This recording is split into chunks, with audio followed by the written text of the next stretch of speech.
Septic tank വൃത്തിയാക്കുന്നതിനിടെ തൊഴിലാളികൾ ശ്വാസം മുട്ടി മരിച്ച സംഭവത്തിൽ ഹോട്ടൽ ഉടമയ്ക്കെതിരെ മനഃപൂർവ്വമല്ലാത്ത നരഹത്യയ്ക്ക് കേസെടുത്തു.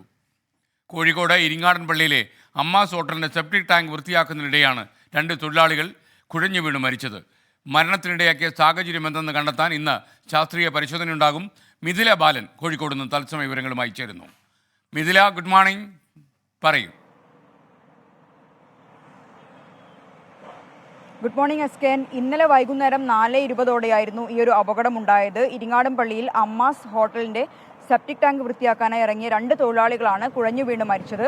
ഈ ഒരു സാഹചര്യത്തിലാണ് ഈ ഹോട്ടലിന്റെ ഉടമയ്ക്കെതിരെ മനഃപൂർവ്വമല്ലാത്ത നരഹത്യയ്ക്ക് ചേവായൂർ പോലീസ് കേസെടുത്തിട്ടുള്ളത്. മാത്രമല്ല, എങ്ങനെയാണ് ഈ ഒരു അപകടം ഉണ്ടായത്? ശ്വാസം മുട്ടിയാണ് മരിച്ചത്. പക്ഷേ ശ്വാസം മുട്ടി മരിക്കാനിടയായ സാഹചര്യം എന്നത് കണ്ടെത്താനായി ശാസ്ത്രീയ പരിശോധന ഇന്ന് അവിടെ നടത്തും. 11 മണിയോടെയായിരിക്കും ശാസ്ത്രീയ പരിശോധന നടത്തുന്നതിനുള്ള സംഘം ഈ ഹോട്ടൽ പരിസരത്ത് എത്തുക. മാത്രമല്ല, ഈ 2 പേരുടെ ഇന്നലെ മരിച്ച റെനീഷ്, അശോകൻ, ഇവർ 2 പേരുടെയും പോസ്റ്റ്മോർട്ടം കോഴിക്കോട് മെഡിക്കൽ കോളേജ് ആശുപത്രിയിൽ നടക്കും. അത് 10 മണിയോടെ ആരംഭിക്കും പോസ്റ്റ്മോർട്ടം നടപടികളും.